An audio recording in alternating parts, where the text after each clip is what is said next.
deathly still. I can't look at it. I can't look away. We shouldn't do this, I whisper, and my voice cracks on the last word.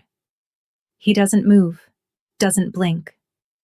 The silence in his office stretches until I can hear my own heartbeat in my ears, until the distant sounds of the city below fade into nothing. When he finally speaks, his voice is so quiet I have to lean forward to hear him. You misunderstand, Isabel. He tilts his head, and lamplight catches the silver at his temples. This isn't something we're about to do. This is something that's already done. My breath catches. What are you? 6 months ago, he says softly. You walked into the restaurant wearing a black coat 3 sizes too big for you. You ordered coffee you couldn't afford and made a cup last 2 hours while you filled out job applications. You didn't know I owned the building. You didn't know I was sitting 12 feet away, watching you bite your pen and cross out every mistake, like you were afraid someone would see your handwriting and judge you for it. The floor tilts beneath me. That was the first time? I manage. No. His eyes, dark, unreadable, never leave mine. That was the first time I realized you'd already become mine. I'd been watching you for 3 weeks before that. Let me tell you how I got here. Let me tell you how a man like Damian Knox decided I was worth noticing, worth keeping, worth owning in a way that doesn't leave room for words like consent, or choice, or escape. Let me tell you how I became the thing he couldn't let go of. The thing about being invisible is that you start to depend on it. I'd perfected the art by 24. Head down, shoulders curved inward, clothes that whispered "don't notice me" in every neutral shade I could afford from thrift stores that smelled like mothballs and other people's disappointments. I moved through the world like a ghost, and that was exactly how I needed it to be. My mother used to say I had a face people remembered. She said it like a warning. She was right to warn me. I just didn't know it yet. The law firm where I worked, if you could call it working, was the kind of place where people came to disappear into paperwork. Sanderson and Meyer, tucked between a dry cleaner and a bodega on the Lower East Side, smelling perpetually of toner and someone's reheated lunch. I was a file clerk. Minimum wage, maximum invisibility. Perfect. I'd been there 8 months when Mr. Sanderson called me into his office on a Tuesday afternoon. He looked nervous. Actually nervous, which was strange because Richard Sanderson had exactly 2 emotional states: mildly irritated and asleep. Isabel, he said, not meeting my eyes. We've got a new client, important client. He's requested his files be handled with discretion. Of course, I said, because that was my job. Discretion, invisibility. His name is Damian Knox. I didn't recognize it then. I should have. Later, I would. Understand that not recognizing that name meant I'd been living in a different world entirely. A smaller world where men like Damian Knox were just rumors, just stories other people told in whispers.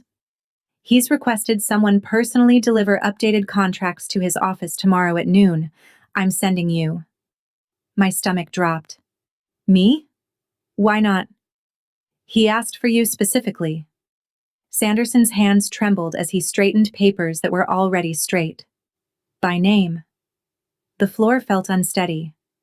I've never even met. Tomorrow, noon. Don't be late. He dismissed me with a wave, and I stood there for 3 seconds too long, trying to understand how a man I'd never met knew my name.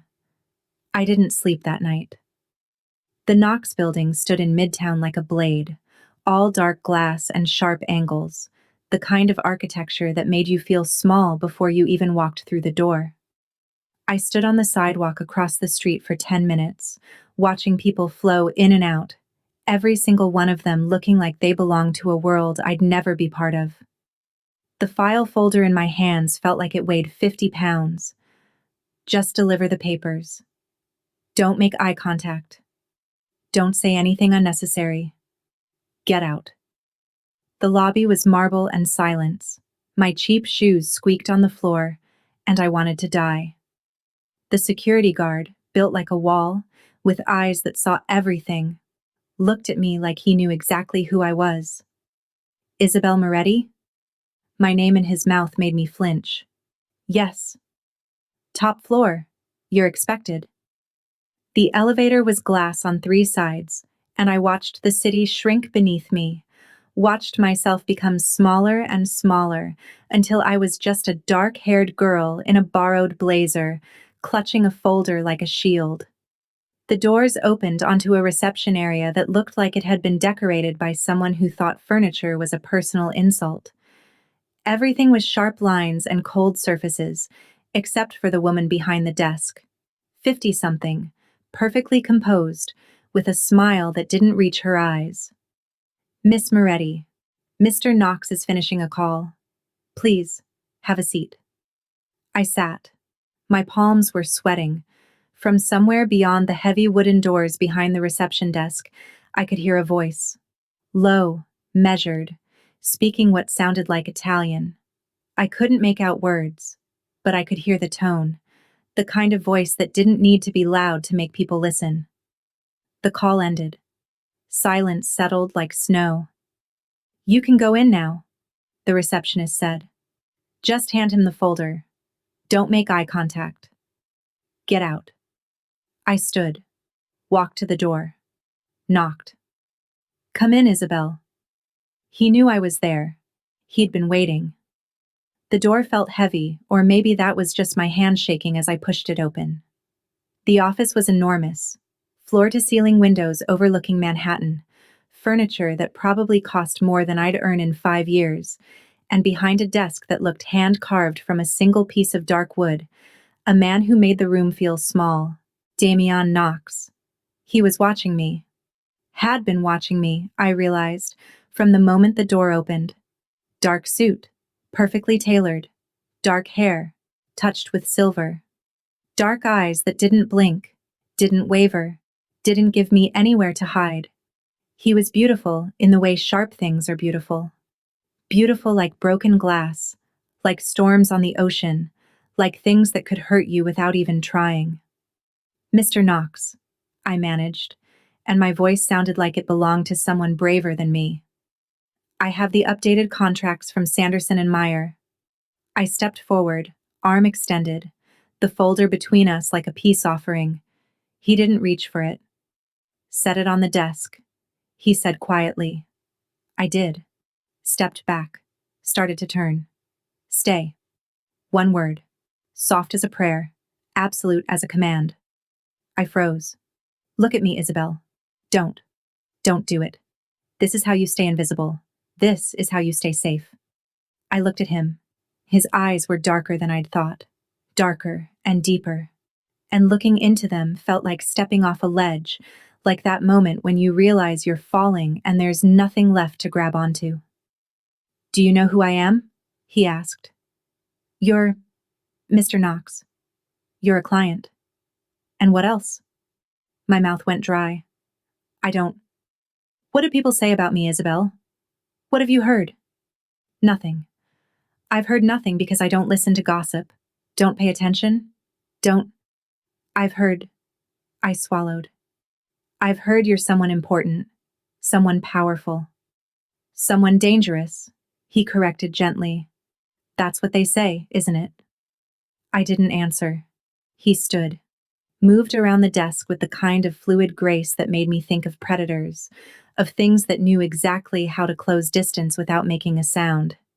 He stopped 3 feet away, close enough that I could smell his cologne, something dark and expensive that made me think of winter nights and wood smoke. You're afraid of me, he observed. No, I lied. Yes. He tilted his head, studying me like I was a puzzle he was determined to solve. But not as afraid as you should be. Why is that? Because I'd spent my whole life being afraid. Because fear was so familiar it felt like home. Because standing in his office, being seen by him, somehow felt less terrifying than the invisibility I'd wrapped around myself like armor. I couldn't say any of that. I'm just here to deliver papers, I whispered. No. His voice was still soft, still quiet, but it cut through me like a blade. You're here because I wanted to see you. You're here because I've been watching you for weeks, and I needed to know if you were real. My heart stopped. Actually stopped. Watching me? Every Tuesday and Thursday morning, you buy coffee at the cafe 3 blocks from your apartment. You order it black because you can't afford the upcharge for milk. You sit at the table by the window and read for exactly 45 minutes before you leave for work. Last Thursday, you were reading Persuasion. You cried on page 216. The room spun. You take the subway, always the 4th car from the front, and you stand near the door even when there are seats available because you don't want to take up space you think belongs to someone else. You work until 6, sometimes 7 if Sanderson has extra filing. You walk home through the park even though it's not the shortest route, and you stop to watch the street musicians even though you never have cash to give them. I couldn't breathe. 3 weeks ago, a man followed you for 6 blocks. You didn't notice, but I did. He doesn't follow anyone anymore. Why? The word came out broken, barely there. Why would you do this? He moved closer. Another foot. Now I could feel the heat coming off him, could see the perfect line of his jaw, the way his throat moved when he swallowed. Because from the moment I saw you, I knew 2 things with absolute certainty. His hand lifted, slowly, giving me time to move away, to run, to choose escape over whatever this was, and his fingers brushed my cheek. Featherlight. Devastating. First, he murmured, that you were trying very hard to disappear. And second, his thumb traced my cheekbone, and I couldn't remember how to breathe. That I would never let you. I should have run. Any sane person would have run, but I stood there in his office, his hand against my face, and felt something inside me crack open. Something I'd kept sealed and buried for so long I'd forgotten it existed. Someone sees me. Someone is looking. Really looking. And I'm not invisible anymore. I should go, I whispered. Yes, he agreed. But he didn't step back. You should. Mr. Knox. Damien. His thumb moved to my jaw. Say my name, Isabel. This isn't... We can't... Can't what? His voice dropped lower, intimate and dangerous. Can't acknowledge what's already happening? Can't pretend I haven't spent every day for 3 weeks learning everything about you? Can't admit that you've been waiting for someone to see you? You don't know anything about me, I said, but it sounded weak even to my own ears. I know you're alone. I know you're trying to outrun something, or someone. I know you work a job you're overqualified for because you're hiding. His hand fell away, and I felt the loss of his touch like cold water. I know that no one in your life notices when you're hurting, but I do. I notice everything. Tears burned behind my eyes. I couldn't let them fall. Couldn't give him that. What do you want from me? He smiled then, just a slight curve of his mouth that didn't reach his eyes, and it was the most terrifying thing I'd ever seen. Everything, he said simply. But I'm a patient man, Isabel. I can wait. Wait for what? For you to understand that you're safer with me than you've ever been anywhere else. For you to realize that the life you're living, small and scared and invisible, isn't protecting you. It's suffocating you. He returned to his desk, sat down, and suddenly looked like nothing more than a businessman finishing a meeting. You can go now. I didn't move. Unless, he added softly, you'd like to stay. Go. Walk away. This man is dangerous. This man is confessing to stalking you, to invading your privacy, to taking away your choice to be invisible. This man sees you. My voice failed. You're afraid of wanting to stay, he observed. Good. You should be. Because if you stay, Isabel, if you choose to sit down in that chair and talk to me, We both know you won't be able to pretend anymore that this is just a delivery, that I'm just a client, that you don't feel this too. Feel what? The inevitability. He leaned back in his chair, completely relaxed, completely in control. The sense that this conversation, this moment, was always going to happen, that we were always going to end up here. My legs felt weak. The chair he'd mentioned, soft leather, positioned across from his desk, looked like a trap. It probably was. I sat down anyway. His smile widened just a fraction. Tell me about your mother. I told him things I'd never told anyone. That's the first rule of men like Damian Knox. They don't need to interrogate you. They don't need to push or pry. They just create space, silence, and somehow you find yourself filling it with every secret you've ever kept.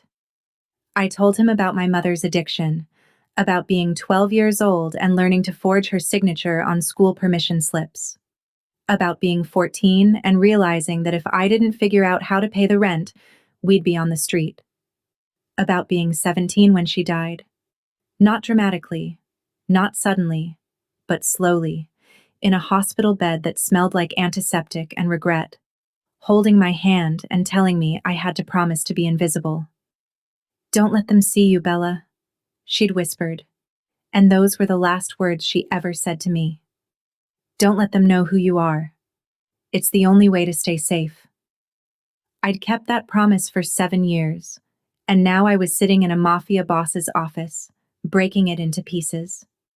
Damian listened without interrupting, didn't offer platitudes or sympathy or any of the hollow things people usually said when you told them your life had been hard.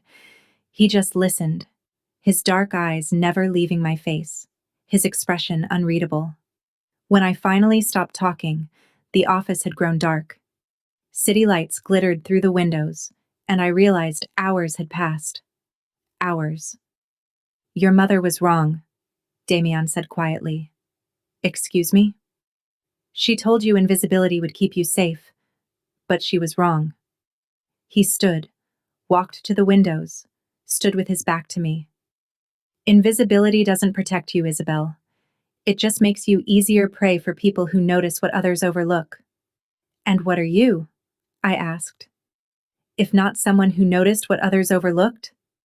He turned, and in the dim light, his face was all shadows and sharp angles. I'm the person who noticed you and decided no one else ever would again. My breath caught.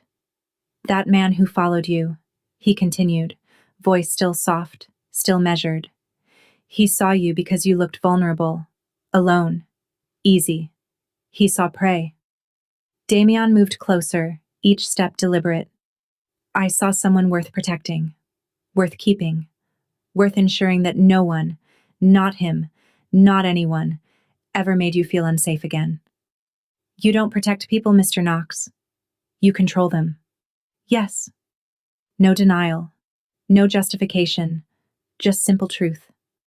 And you'll be safer controlled by me than free in a world that's already shown you what it does to women who have no one watching their back. That's not protection. That's possession. In my world, he said, stopping in front of my chair, they're the same thing. I should have been terrified, should have stood up, walked out, run until my lungs burned and I couldn't hear his voice anymore.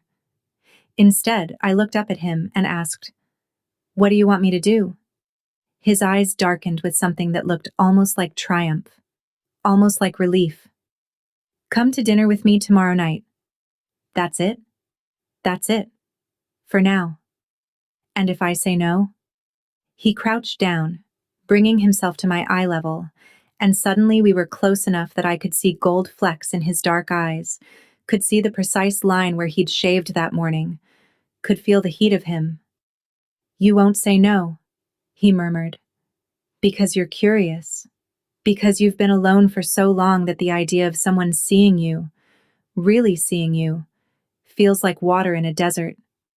Because you're smart enough to know that I'm offering you something you'll never find anywhere else. And what's that? A place to stop running. His hand lifted, cupped my face again, and this time I didn't pull away. A place to stop being invisible. A place where someone knows your name and everything it means. Tears spilled over, hot against my cheeks, and he caught them with his thumb. Say yes, Isabel. This is crazy, I whispered. Yes. You're dangerous. Yes. I should be running from you. Yes. He leaned closer, his forehead nearly touching mine. But you won't. Because you've already decided. You decided the moment you sat down in that chair. You decided when you told me about your mother. You decided the first time you looked into my eyes and recognized something there. Someone who understands what it's like to be alone in a crowded room. How do you know? My voice broke. How do you know what I'm feeling? Because I've been watching you for weeks, and I know you better than you know yourself. I know that you're exhausted from being invisible. I know that you're terrified of wanting something, wanting someone, because everyone you've ever wanted has left you. I know that right now, part of you is screaming to run, and another part, a bigger part, wants to know what happens if you stay. He was right. God help me. He was right about all of it. Dinner, I breathed. Just dinner. Just dinner. He agreed, but we both knew it was a lie. He sent a car for me the next evening. Not a taxi, not an Uber. A car, sleek and black, with a driver who opened my door and called me Miss Moretti like I was someone important, someone worth this kind of attention. I'd spent 2 hours getting ready, tearing through my closet for something that didn't scream broke file clerk, finally settling on a simple black dress I'd bought for a funeral 3 years ago. It was too simple, too plain, but it was the best I had. It would have to be enough. The restaurant was the kind of place I'd walked past 1,000 times without ever imagining I'd walk through the door. Soft lighting, quiet conversations, waiters who moved like dancers. The host took one look at me and smiled. Miss Moretti, Mr. Knox is waiting for you. Of course he was. They led me through the dining room, past tables of people who looked like they belonged there, who wore wealth like a second skin, to a private room in the back. The door opened, and there he was. Damien stood as I entered, and the simple courtesy of it made something in my chest ache. He wore a dark suit, perfectly tailored, and looked like he'd stepped out of some old movie where men were dangerous and women were doomed. Isabel. My name in his voice sounded like a prayer, like a promise. Damien. I'd practiced saying it all day, but it still felt strange on my tongue. Intimate. Dangerous. He pulled out my chair, waited for me to sit, then settled across from me. The table was small, close enough that I could see the precise Windsor knot of his tie, the gold cufflinks at his wrists, the way his hands rested on the white tablecloth like they were always in control. You look beautiful, he said. You don't have to. I don't say things I don't mean. His eyes held mine. You look beautiful, Isabel. You've always been beautiful. I'm simply the first person to tell you so. My throat tightened. A waiter appeared, poured wine I definitely couldn't afford, disappeared like smoke. Damian waited until we were alone again before he spoke. Tell me about the book you're reading now. Not, how was your day? Not how's work?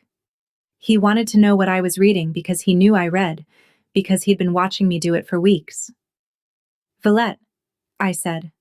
Charlotte Bronte. Ah, the lonely teacher who falls in love with the unattainable professor. A slight smile. I see the appeal. It's not about that. It's about... I stopped, realizing I was about to explain Bronte to a man who'd probably never read her, who probably thought literature was something other people did. It's about what? He prompted gently. It's about a woman who thinks she's invisible, learning that sometimes the most dangerous thing you can do is let yourself be seen. The words came out before I could stop them, and his smile widened. Appropriate choice. He lifted his wine glass, and I noticed his hands. Long fingers, neat nails, a thin scar across his right knuckles. Hands that had probably done terrible things. Hands that had touched my face yesterday with unbearable gentleness. "Why did you ask me to dinner?" I asked. "Really?" "Because I wanted to sit across from you and watch the candlelight in your eyes. Because I wanted to hear your voice when you're not afraid. Because I wanted to prove to you that I'm not just some figure in the shadows. I'm a man who would like to know you better. You already know everything about me. I know facts, details, but I don't know what makes you laugh. I don't know what you dream about. I don't know what you'd order if price wasn't a factor and you didn't have to wonder if you'd have enough left over for rent." The observation landed like a blow. Of course he knew I calculated every purchase, every expense. He'd probably watched me count change at the coffee shop. "Order anything you want, Isabel," he said softly. "Money is not a concern tonight." "It's always a concern." "Not anymore. Not with me." And there it was, the promise and the threat wrapped together. Not with me.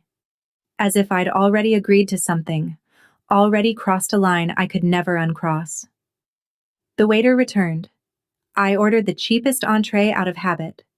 Damien ordered in Italian, didn't look at prices, and when the waiter left, he was watching me with something that looked like amusement. "You ordered the chicken because it was $28 instead of $45. It wasn't a question." "I'm not comfortable with people spending money on me," I admitted. "You're not comfortable with people caring for you," he corrected. "There's a difference. You've taught yourself that accepting help, accepting generosity, means owing someone something. And you've learned not to owe anyone anything, because people always collect their debts." "Don't they?" "Yes," he said simply. "But some debts are worth incurring. Some debts are actually gifts disguised as obligations." "And which are you offering?" He leaned back in his chair, considering me with those dark, unreadable eyes. "Both. Neither. I'm offering you the chance to stop calculating the cost of every moment of joy. To stop wondering if eating a decent meal means you won't make rent. To stop being afraid that accepting comfort means surrendering control. By surrendering control to you instead? By trusting that I'll use that control to give you things you've never allowed yourself to have." The food arrived before I could respond. It was beautiful. The kind of meal you saw in magazines, arranged like art. I picked up my fork, and my hand was shaking. "Isabel." I looked up. "Breathe," he said gently. "This is just dinner. Just conversation. You can leave anytime you want." "Can I?" A pause. Then, "No, but I'd like you to believe you can. I'd like you to stay because you want to, not because you're afraid to go." I took a bite of chicken. It was perfect. Tender and flavorful, and probably cost more than I made in a day. It tasted like everything I'd told myself I didn't need, didn't deserve, couldn't have. It tasted like giving up. Or giving in. I wasn't sure which. We talked for 3 hours. He asked me about books, and I found myself telling him about the library I'd haunted as a teenager, the librarian who'd let me hide there on the nights my mother was too drunk to notice I was gone. He asked about college, and I explained how I'd gotten a full scholarship to NYU, but had to drop out sophomore year when my mother got sick. "You studied literature?" he asked. "Comparative literature. I wanted to be a professor." I laughed, and it sounded bitter even to me. I wanted to spend my life teaching people to love books the way I did. "Why did you stop wanting that?" "Because wanting things is dangerous. Because every time I let myself want something, life took it away. So I stopped wanting. Started surviving instead." "And how's that working for you?" I met his eyes. "You tell me. You're the one who's been watching." "I think," he said slowly, "that you've been surviving so well you've forgotten how to live. I think you're so used to being afraid that you've mistaken fear for safety. I think you're dying by inches, Isabel, and you've convinced yourself it's self-preservation. The words hit like fists. What makes you think you know better? I demanded. What makes you think you have any right to judge how I've chosen to live my life? Because I recognize myself in you. His voice stayed level, calm. I know what it's like to build walls so high you forget there's a world outside them. I know what it's like to convince yourself that solitude is strength, that needing no one makes you invulnerable. I know what it's like to wake up one day and realize you've become so good at surviving that you've forgotten what you're surviving for. Silence stretched between us. How did you... I swallowed hard. How did you stop? Surviving instead of living? I haven't, he admitted. Not entirely, but I've learned that some things are worth the risk. Some people are worth tearing down the walls for. Is that what you think I am? Worth the risk? He didn't answer immediately. Instead, he reached across the table, slowly, giving me time to pull away, and took my hand. His fingers were warm, his touch gentle, and I felt that touch everywhere. I think, he said quietly, that the moment I saw you, I knew I had two choices. I could walk away, let you continue your small, safe, invisible life. Or I could take a risk I've spent 20 years avoiding. I could let myself care about someone who has the power to hurt me. I don't have any power, I whispered. Especially not over you. You have all of it. His thumb traced circles on my palm.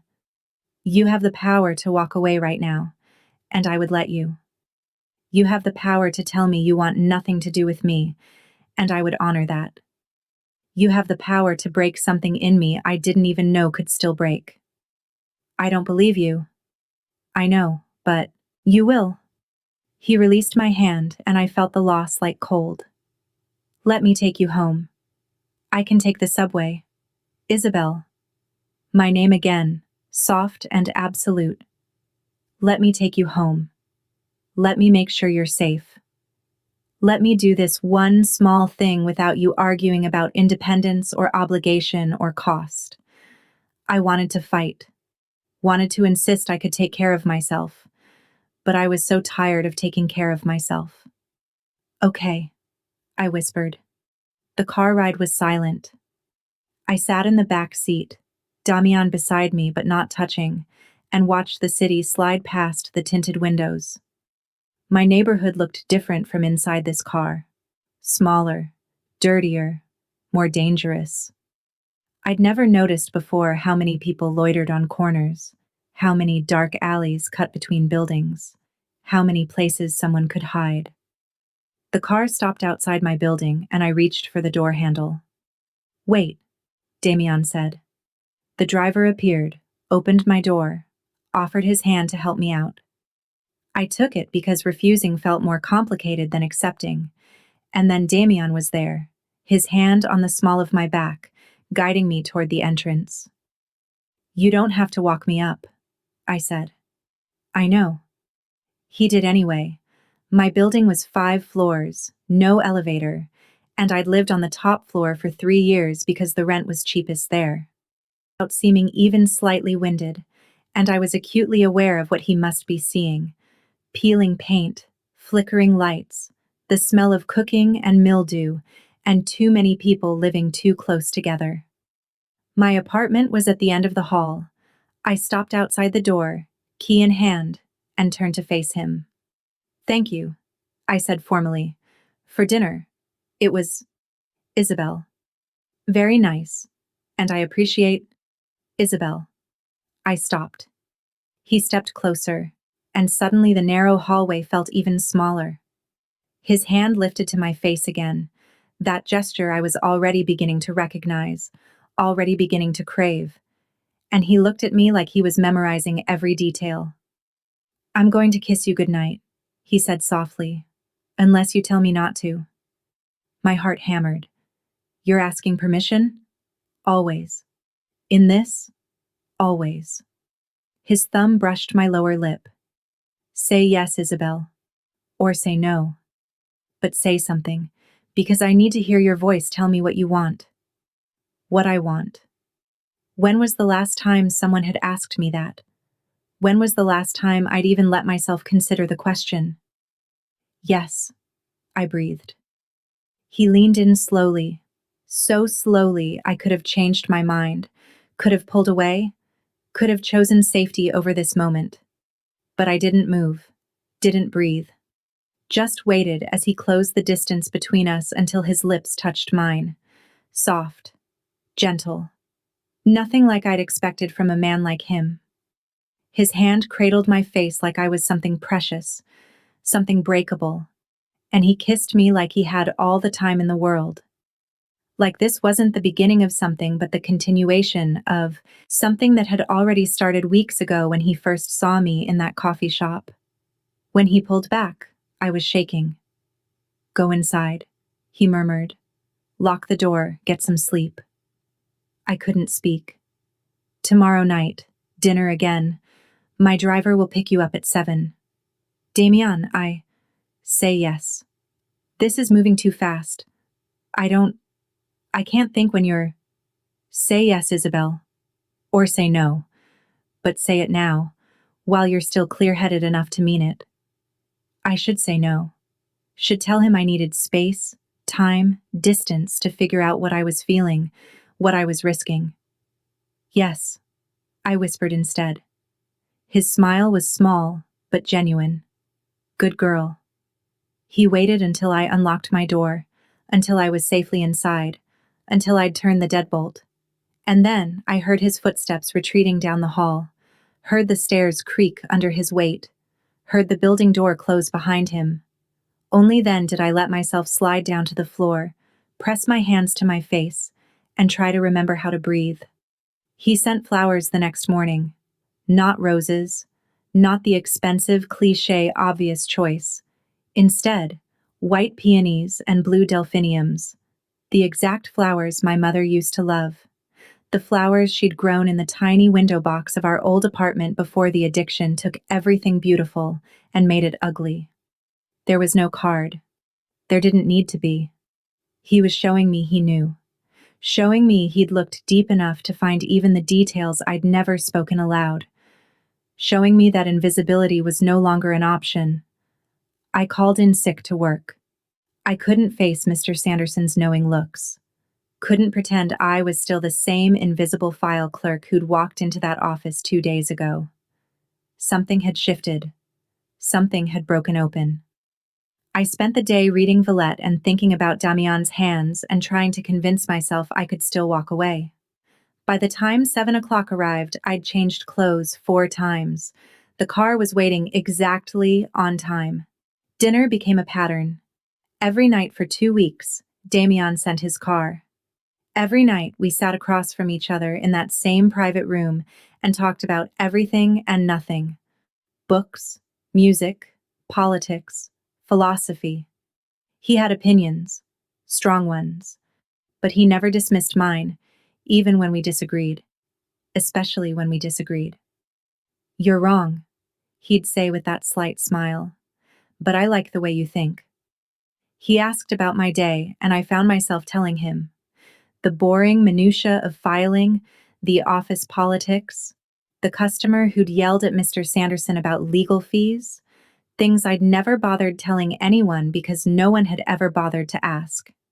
He told me about his work too, carefully, editing the dangerous parts, but giving me glimpses of a world I'd never imagined. Business deals and real estate developments and consultations that sounded legitimate until you paid attention to the pauses, the careful word choices, the things he didn't say.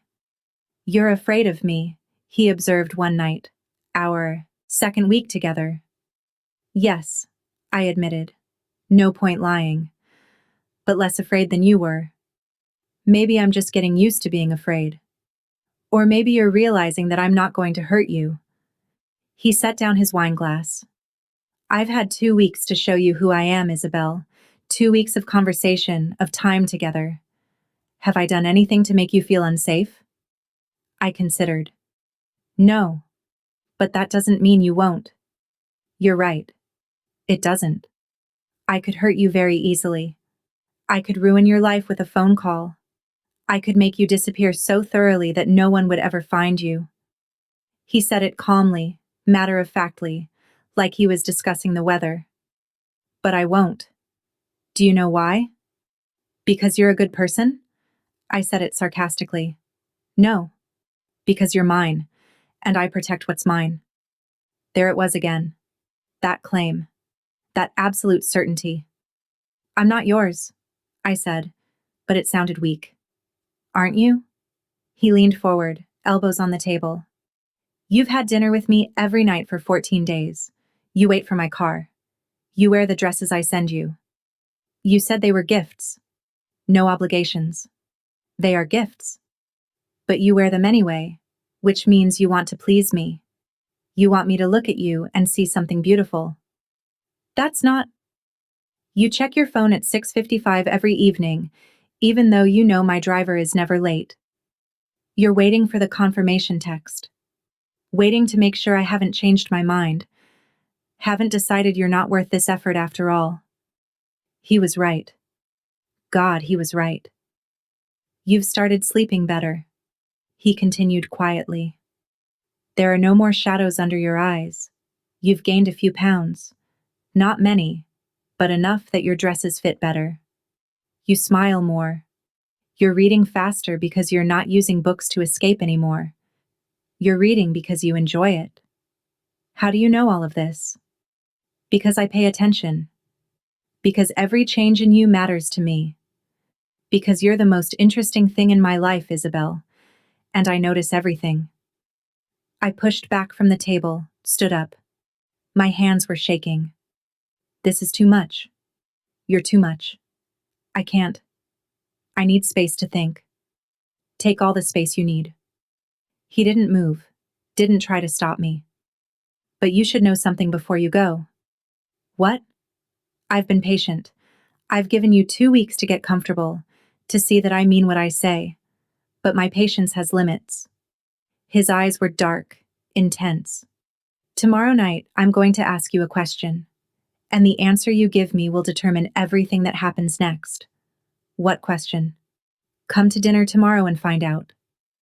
I left without responding. Spent the whole night not sleeping. The next evening, I almost didn't go. I stood in my apartment, staring at the black dress laid out on my bed. Another gift, silk this time, probably worth more than 3 months of my rent, and tried to remember who I'd been before Damian Knox looked at me and decided I was worth keeping. I couldn't. That woman, the invisible file clerk, the girl who kept her head down and her wants small, had disappeared. Damian had seen her out of existence, replaced her with someone who wore silk dresses and expected a car at 7, and had started to believe that maybe, just maybe, she deserved to be seen. That's the danger, I thought. Not that he'll hurt me, that he's already changed me, and I didn't even notice it happening. The car arrived at 7. I got in. The restaurant was different this time, not the private room, but somewhere else entirely. The driver took me to a building I recognized, the Knox building, and led me not to the office but to the elevator. Top floor, the penthouse. My stomach dropped as the elevator rose. The doors opened directly into an apartment that looked like something from a magazine. Floor-to-ceiling windows showing all of Manhattan, furniture that managed to be both modern and comfortable, and in the center of it all, a dining table set for 2. Damian stood by the windows, silhouetted against the city lights. Isabel. He turned, and the look on his face made my breath catch. Come in. I stepped out of the elevator. It closed behind me with a soft click, and suddenly I was very aware that we were alone, completely alone. No waiters, no other diners, no witnesses. Are you afraid? He asked. Yes, I admitted. Of me? Or of yourself? The question caught me off guard. What? Are you afraid I'll hurt you? Or are you afraid that you want this? That you want me? He moved closer, and I held my ground. Are you afraid of what I might do? Or are you afraid of how badly you want me to do it? Both, I whispered. Good. That means you're paying attention. He gestured to the table. Sit. We need to talk. I sat. He poured wine with steady hands. No sommelier this time, just him, and settled across from me. I promised you a question, he said. Yes. But first, I'm going to tell you some things, and you're going to listen without interrupting, because this is important, and I need you to understand exactly what I'm offering before you answer. My heart was racing. I'm not a good man, Isabel. I've done things that would horrify you. I've hurt people, ruined lives, made decisions that haunt me even though I'd make them again. The world I live in doesn't have room for weakness or sentiment or mercy. It has rules, and one of the most important rules is this. Never care about anything so much that losing it would destroy you. He paused, took a sip of wine. I've followed that rule for 20 years. Never let anyone close. Never trust anyone completely. Never, ever let myself need someone. His eyes met mine. And then I saw you in a coffee shop, wearing a coat 3 sizes too big, trying so hard to be invisible that you practically disappeared, and I broke my own rule. Damien, I told you not to interrupt. But his voice was gentle. I broke my rule, and I started watching you, learning you. I told myself it was curiosity, that I'd get bored, that you'd stop being interesting once I'd figured you out. But you didn't. Every day, I learned something new. Every day, you became more essential. He set down his glass. 3 days ago, someone tried to kill me. A business rival. Doesn't matter who. They shot at my car, missed by inches. And my first thought, my very first thought, wasn't about revenge or survival or any of the logical things I should have been thinking about. My first thought was, if I die, who will make sure Isabel is safe? My hands were shaking. That's when I knew I'd gone too far. That's when I knew I'd broken more than a rule. I'd broken something fundamental about who I am and how I survive in this world. Because I care about you, Isabel. I care so much that it's dangerous. And the question I need to ask you is this. He stood, walked around the table, and knelt in front of my chair, took my hands in his. Will you let me keep you safe? Will you stop fighting this? Stop pretending you don't feel it too, and let yourself be mine? Really mine. Not just for dinners and conversations, but for everything? Will you trust me enough to give me control over your safety, your well-being, your life? That's not a question, I said shakily. That's a dozen questions. Then here's the simple version. Will you be mine, Isabel? Completely, permanently, irrevocably mine. The room was spinning. You're asking me to, what? Move in with you? Become your what? Your girlfriend? My everything. His hands tightened on mine. I'm asking you to let me take care of you. To quit that job that makes you miserable and wastes your talents. To live here, with me, where you'll be safe and protected and seen. To accept that I'll give you anything you want. Books, time, freedom to become whoever you're supposed to be, in exchange for one thing. What? You. All of you. No more hiding, no more being invisible. You give yourself to me, and I promise I'll guard that gift with my life. This is insane, I breathed. We've known each other 2 weeks. 2 weeks, Damian. People don't make life-changing decisions based on 2 weeks. People who are dying of thirst don't question the water they're offered. His thumb traced circles on my palm. You've been drowning, Isabel. Working a job you hate. Living in a place that isn't safe. Existing instead of living. I'm offering you a life. A real life. And yes, it comes with strings. I'm not pretending otherwise. I'll be possessive. I'll want to know where you are, who you're with. I'll want you here, with me, safe, where I can see you. That's not love. That's obsession. Yes. No denial. It is. But it's also the only way I know how to care about someone. All or nothing, Isabel. I can't do halfway. I can't watch you from a distance and be satisfied with occasional dinners and stolen kisses. Either I have all of you, or I have to let you go completely. And if I say no? Pain flickered across his face.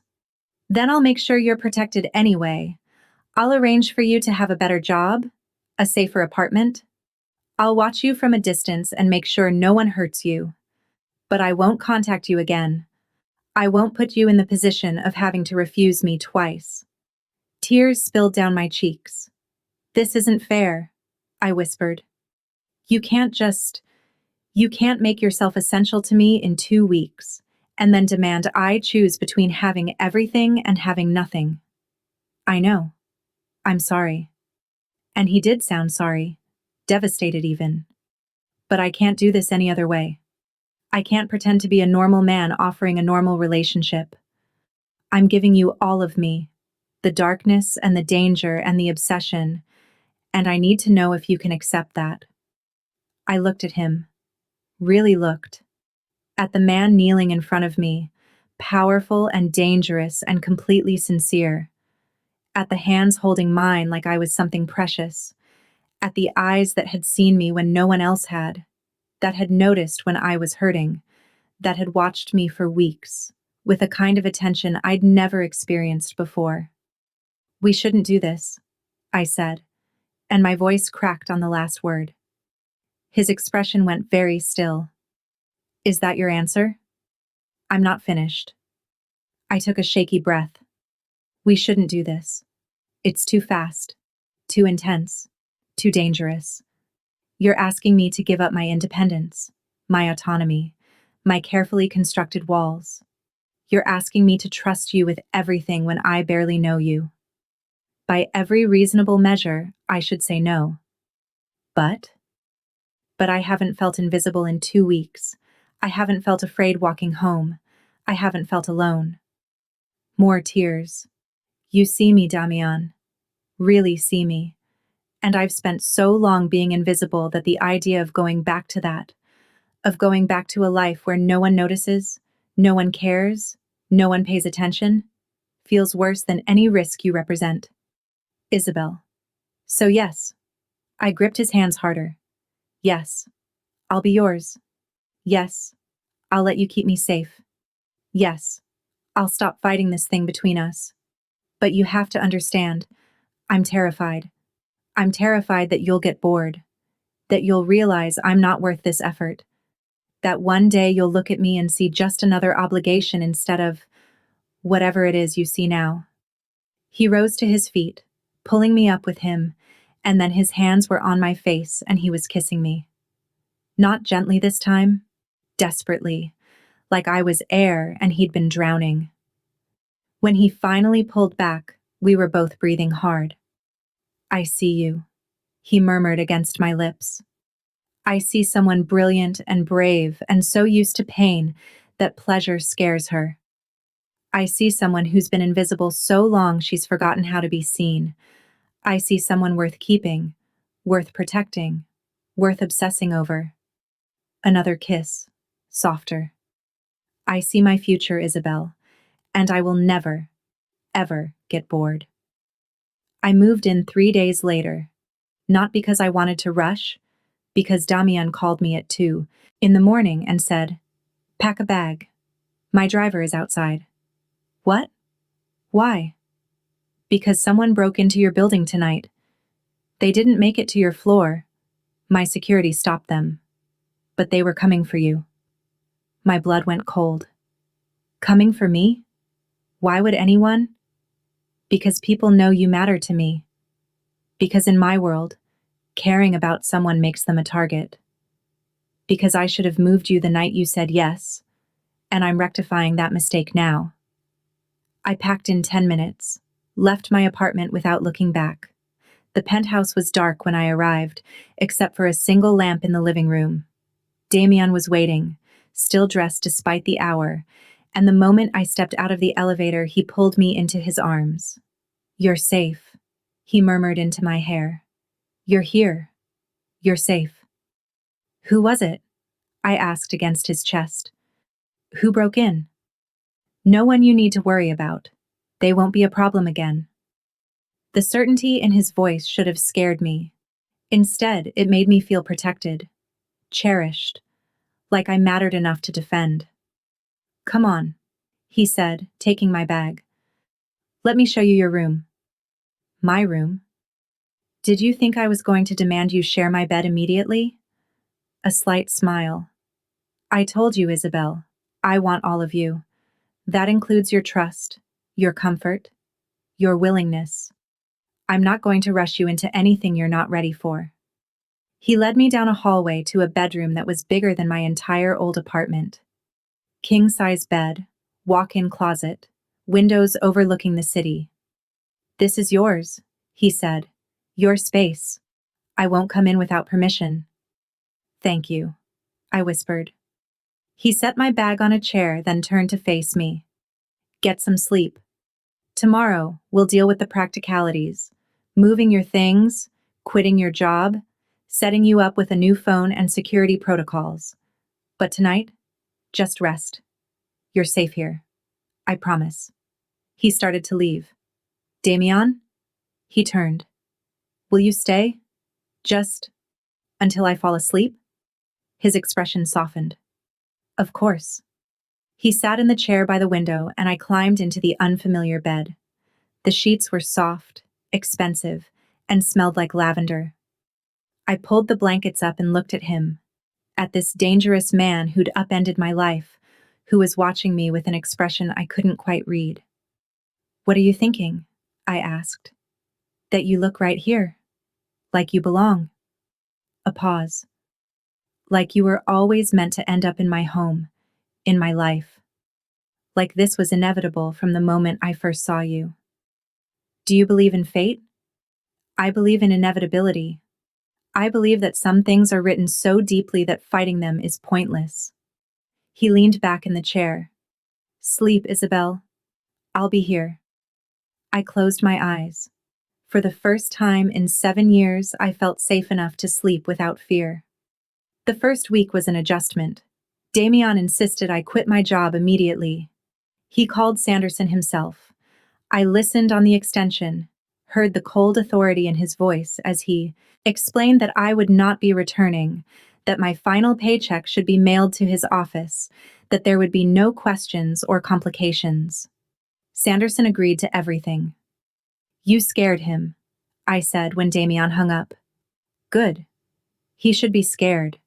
He had you working in an unsafe neighborhood for minimum wage when you have a degree from NYU. He was taking advantage of your situation, and I don't tolerate people who exploit the vulnerable." "I wasn't—" "You were vulnerable, Isabel. Desperate and alone and willing to accept scraps because you thought that's all you deserved. But you're not alone anymore, and you're certainly not desperate. You have me. You have security. You have time to figure out what you actually want to do with your life." It was intoxicating and terrifying in equal measure. He gave me complete freedom during the day, encouraged me to explore the city, to visit museums, to spend hours in bookstores. He set up accounts for me, money I could access whenever I wanted, for whatever I wanted, and when I protested, he simply said, "What's mine is yours. Get used to it." I bought books. So many books. More than I could read in a year. In 5 years. I bought them and stacked them in my room, and felt guilty and exhilarated and like I was doing something forbidden. "That's not nearly enough," Damien said when he saw the growing collection. "We need to build you a proper library."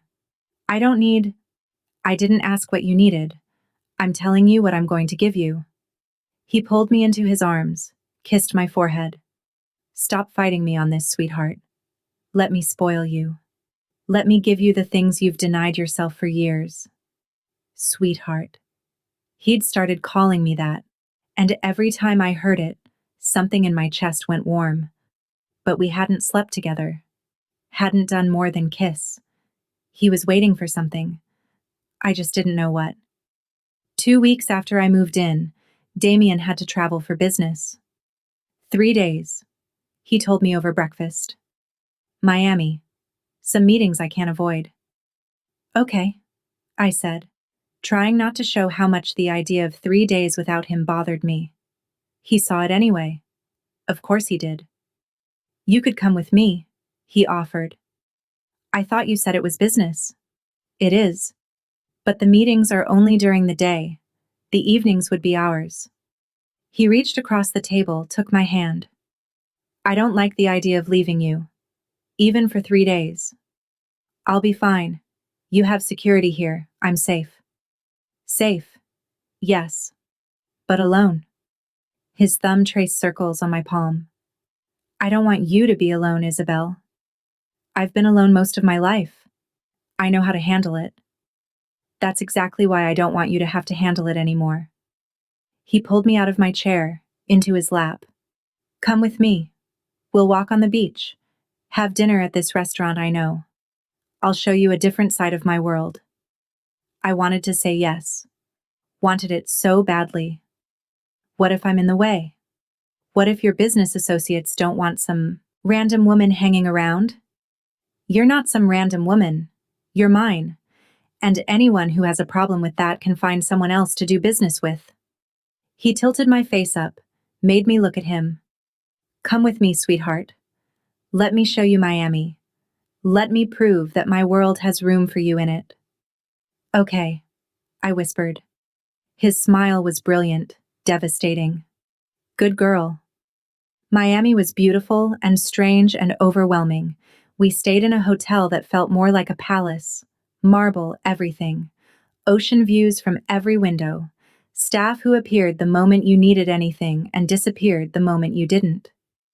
Damien had meetings during the day, leaving me with a security guard who stayed discreetly out of sight while I explored South Beach, wandered through the Art Deco district, spent hours in a bookstore that specialized in rare first editions.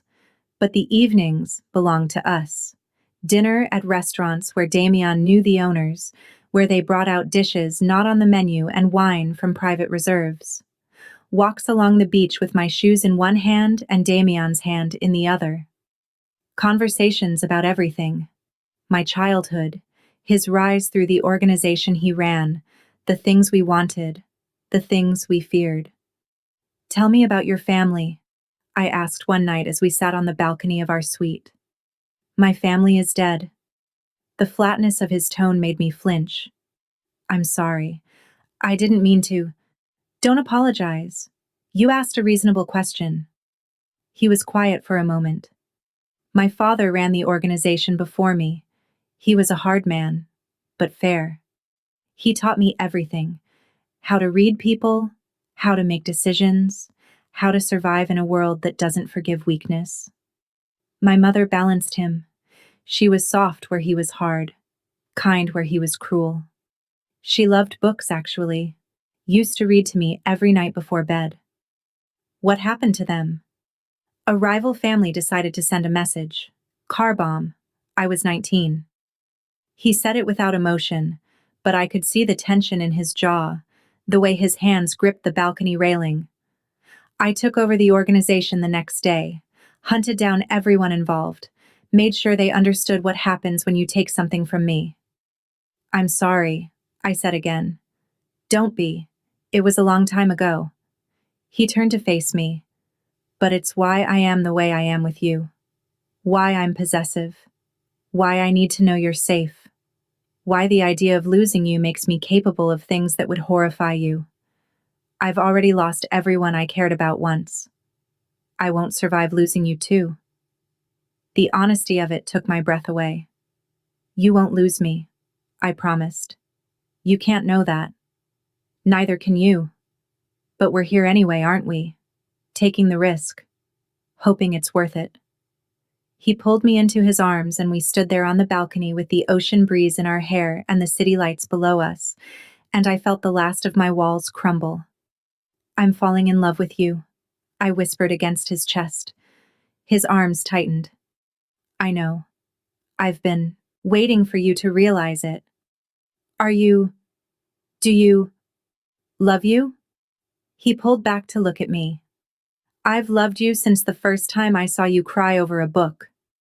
I've loved you since you ordered the cheapest thing on the menu because you were trying not to take advantage of me. I've loved you since you said yes even though you were terrified. I've loved you through every moment, Isabel. I was just waiting for you to catch up. I kissed him. And this time, when he kissed back, it felt different. Deeper. Like a promise being made, a contract being signed. Take me to bed, I said when we broke apart. Are you sure? I've never been more sure of anything. He lifted me into his arms. Actually lifted me, like I weighed nothing, and carried me inside. Set me on the bed with a gentleness that made my throat tight. We don't have to. I want to, I interrupted. I want you. All of you. I'm done being afraid. What happened next was private, intimate, the kind of thing that doesn't need to be narrated, doesn't need to be detailed because it was ours and ours alone. But I'll tell you this. Damien touched me like I was something sacred. Like every kiss, every caress, every whispered word was a prayer. He learned my body with the same attention he'd given to learning everything else about me. Patient, thorough, devastating. And when I finally fell asleep in his arms, I felt complete, for the first time in my life. We returned to New York different people.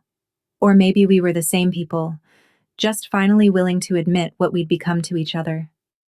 Damien cleared out one of the spare rooms and had it converted into a library. Floor-to-ceiling shelves, a reading chair positioned by the window, a ladder on wheels to reach the high shelves. He filled it with first editions. Bronte, Austen, Woolf, every author I'd ever mentioned loving, and when he showed it to me, I cried. This is too much, I said. It's not nearly enough. He pulled me close. I want to give you the world, Isabel. Let me start with books.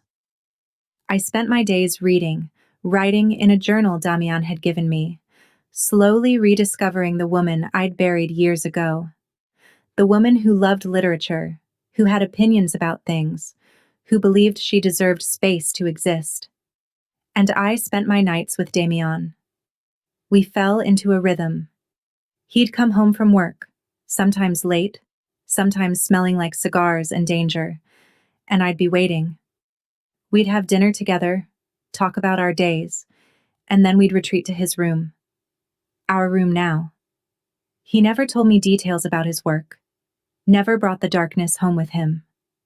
But sometimes I'd see it in his eyes. The weight of decisions. The cost of the power he wielded. The toll of being someone people feared. Tell me what you're thinking, I'd say on those nights. I'm thinking that you make this bearable, that coming home to you makes everything else worth it. He'd pull me close, bury his face in my hair. I'm thinking that I was dying before I found you, and I didn't even know it. 6 months passed. 6 months of safety, of being seen, of slowly learning to trust that this was real and permanent and mine to keep. Damien gave me everything I needed and most of what I wanted. Freedom to explore the city, to reconnect with old friends from college, to start auditing literature classes at Columbia. Money to buy books, clothes, whatever caught my eye. Time to heal from years of survival mode. But he also took things. My independence, my privacy, my ability to go anywhere without security trailing discreetly behind. My freedom to keep secrets, because he noticed everything and asked about anything that seemed off. Where were you this afternoon? He'd ask. The library. Which one? The main branch. You were there for 4 hours. What were you researching? At first, the questions felt invasive.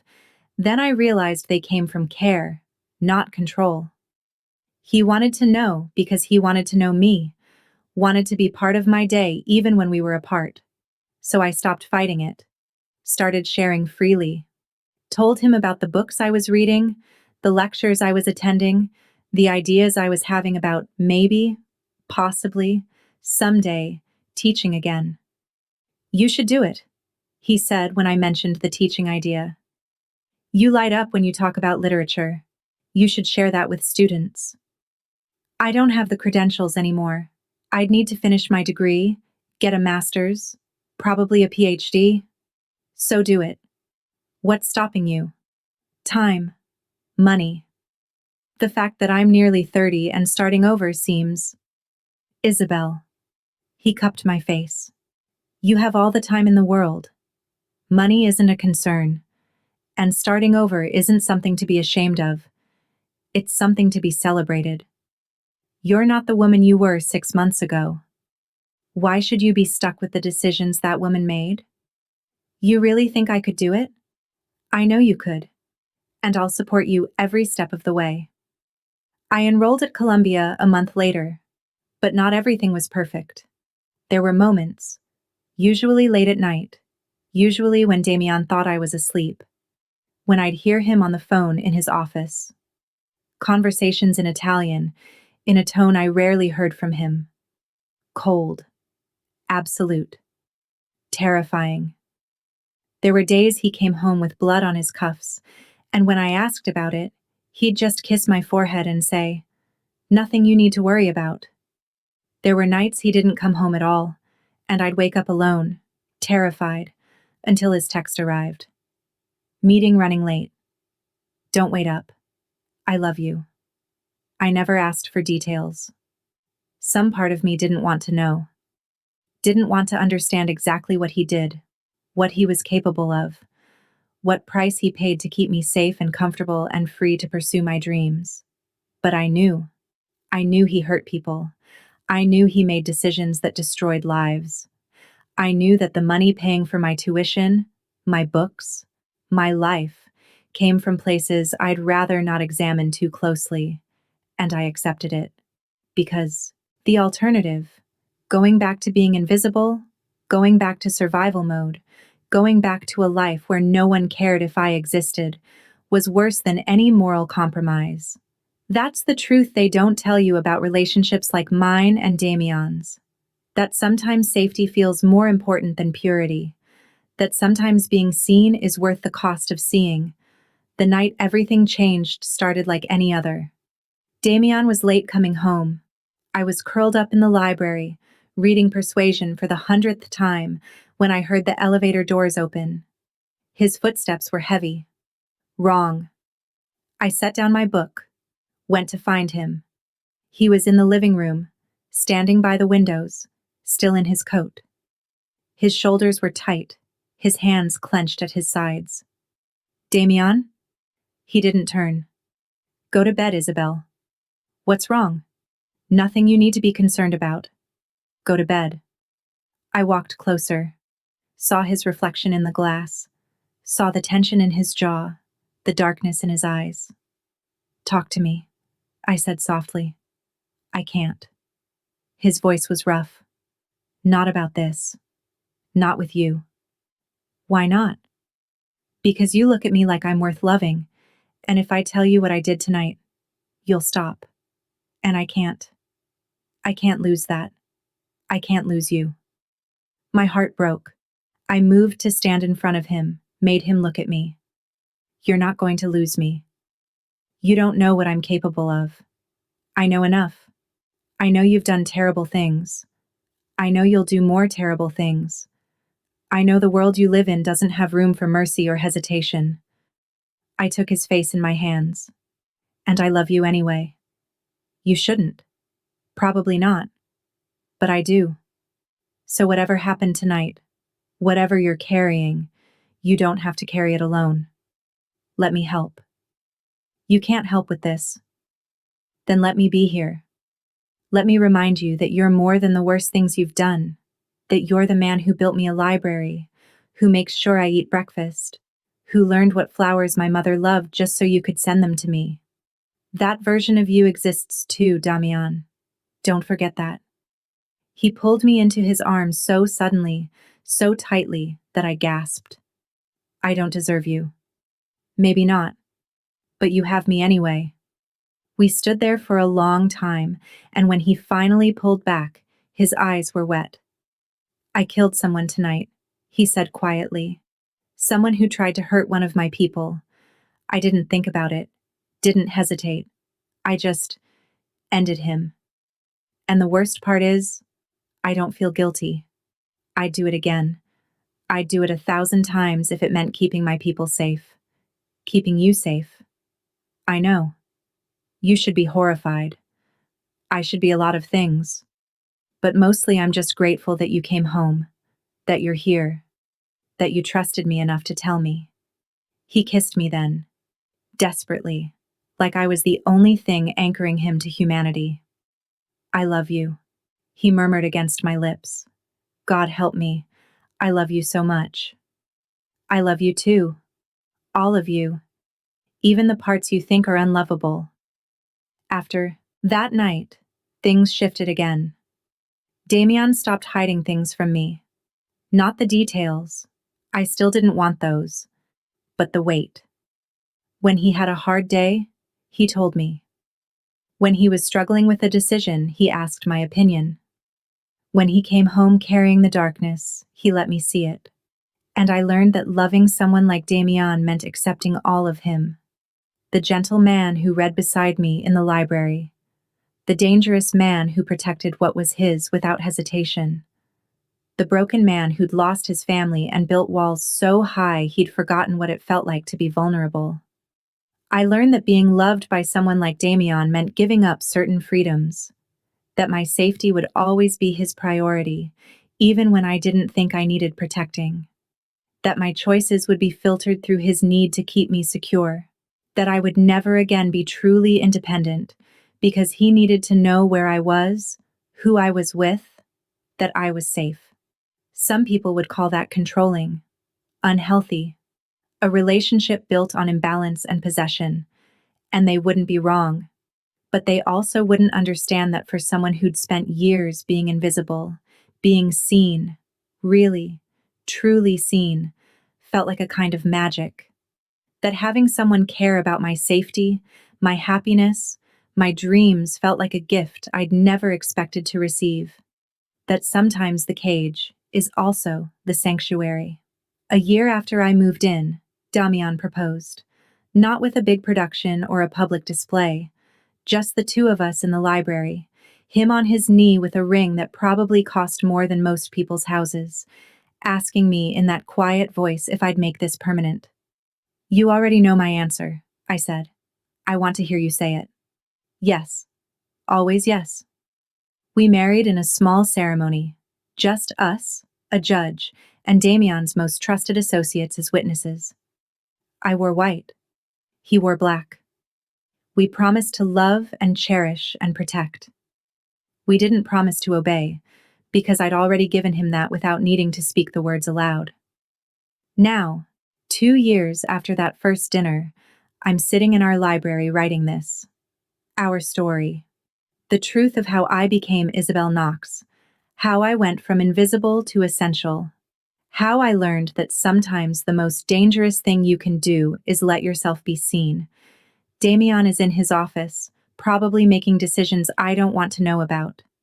In an hour, he'll come find me, ask about my day, tell me he loves me. We'll have dinner together, go to bed together, wake up together, and I'll be grateful.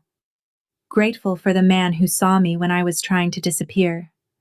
Grateful for the life I have now, full of books and safety and love. Grateful even for the cage, because it's also home. People ask me sometimes, the few people who know our story, if I regret it. If I wish I'd said no that night in his penthouse. If I miss my independence, my freedom, my ability to be invisible. And I tell them the truth. There are moments I miss the simplicity of my old life. Moments I wonder who I would have become if I'd kept walking, kept hiding, kept being invisible. But then Damien comes home, and he looks at me like I'm the most important thing in his world, and I remember, I was dying before I met him. Slowly, quietly, dying by inches in a life that demanded I make myself small. He didn't save me. I'm not some damsel in distress who needed rescuing, but he saw me. And in seeing me, he reminded me that I was worth seeing, that I deserved to take up space, to be loud, to want things, to live, not just survive. And that gift of recognition, of being known and loved anyway, was worth every freedom I traded for it. So no, I don't regret saying yes. I don't regret the night I sat in that chair in his office and told him about my mother. I don't regret the moment I admitted I was falling in love with him. I don't regret marrying a man who lives in darkness, because he's given me more light than I ever found on my own. We shouldn't do this, I said that night in his office, and he told me why it was already too late. He was right. From the moment he first saw me, from the moment he decided I was worth watching, worth knowing, worth keeping, it was already too late. Not because he forced me, not because I had no choice, but because something in me had been waiting for someone to notice, to see past the invisibility I'd wrapped around myself like armor, to recognize that underneath the walls and the fear and the careful anonymity, there was a woman who wanted to be seen. He gave me that, and in return, I gave him everything. Some people would call that a devil's bargain. I call it love. The elevator doors open and I hear his footsteps. Damien's home. I close my laptop, set aside my writing, and go to meet him. Because that's what I do now. I go to him. I let him see me. I let him love me in the only way he knows how. Completely. Possessively. Absolutely. And when he pulls me into his arms, when he kisses me and asks about my day, when he looks at me like I'm the answer to every question he never knew he had, I remember why it was always too late to say no. Because this, right here, is everything I've been looking for my whole life.